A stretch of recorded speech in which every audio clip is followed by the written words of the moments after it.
Shalom Bapak Ibu, Saudara yang dikasihi Tuhan, selamat hari Jumat. Ya, entah Bapak Ibu Saudara mendengarkan ini pagi, siang, atau malam, tapi saya percaya firman Tuhan pasti akan memberkati Bapak Ibu Saudara. Saya bacakan dari 2 Korintus 3, ayatnya yang ketiga. 2 Korintus 3, ayatnya yang ketiga. Ini surat dari Paulus kepada jemaat yang ada di Korintus. Karena telah ternyata bahwa kamu adalah surat Kristus yang ditulis oleh pelayanan kami. Ditulis bukan dengan tinta, tetapi dengan roh dari Allah yang hidup. Bukan pada loh-loh batu, melainkan pada loh-loh daging, yaitu di dalam hati manusia. Kalau kita membaca ini, maka kita menjadi bingung apa sih yang dimaksud. Jadi saya jelaskan sedikit Bapak Ibu Saudara. Setiap firman yang kita dengar, setiap firman yang kita baca, itu pasti akan menoreh. Bukan di telinga kita saja, bukan sampai telinga lalu berhenti, tetapi sampai seluruh kehidupan kita. Artinya adalah firman itu tidak akan kembali dengan sia-sia, tapi firman itu akan membekas di dalam kehidupan kita, atau kita ini firman itu akan dimeteraikan dalam hidup kita. Kenapa seseorang yang tadinya itu jahat, lalu berubah ketika mendengar firman?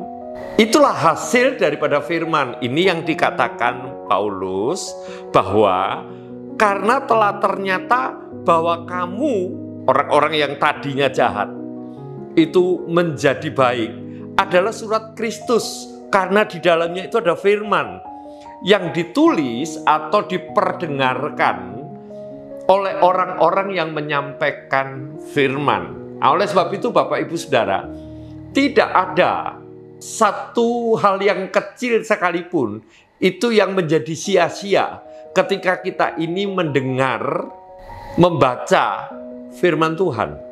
Karena firman Tuhan itu tajam seperti pedang bermata dua. Di saat firman itu disampaikan, yang menyampaikan itu pun juga mendapatkan berkat. Yang mendengarkan itu juga mendapat berkat. Nah, Paulus menulis ini mengingatkan Bapak Ibu Saudara kepada kita semua, kalau ada pengkhotbah yang Bapak Ibu Saudara senengin, wah si A ini khotbahnya bagus dan segala macam, itu orang itu adalah hasil dari seseorang yang dulu pernah dia dengar ketika berkhotbah, ini jadinya orang itu. Tetapi satu hal yang saya mau mengingatkan, jangan mengagumi orang itu, tapi kagumilah firman Tuhan, firman Kristus yang sudah mengubahkan orang itu. Firman itu bisa mengubahkan seseorang, karena firman itu bukan ditulis dengan tinta yang gampang, mudah sekali terhapus, tetapi firman itu akan menoreh pada loh-loh daging, kata firman Tuhan, pada loh-loh hati yang ada dalam kehidupan kita.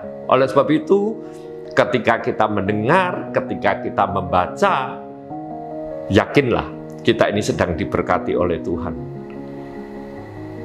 Satu hal lagi, rajinlah baca firman, rajinlah dengar firman, supaya hidup kita cepat atau lambat pasti akan semakin baik. Karena tidak ada firman yang sia-sia ketika kita dengar. Tidak ada firman yang berlalu begitu saja ketika kita membaca firman Tuhan. Selamat hari Jumat. Tuhan Yesus memberkati kita semua. Selamat beraktivitas. Amin.